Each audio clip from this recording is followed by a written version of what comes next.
Phật dạy, tức giận là vì con không đủ rộng lượng, phiền muộn là vì con không đủ cởi mở, lo lắng là vì con không đủ bình tĩnh, buồn phiền là vì con không đủ niềm tin, ghen tị là vì con không đủ ưu tú.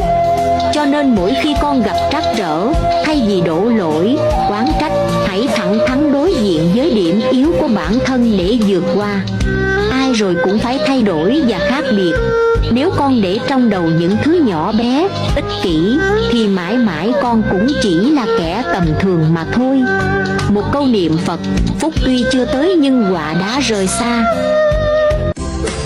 Nam mô Bổn Sư Thích Ca Mâu Ni Phật. Nam mô Bổn Sư Thích Ca Mâu Ni Phật.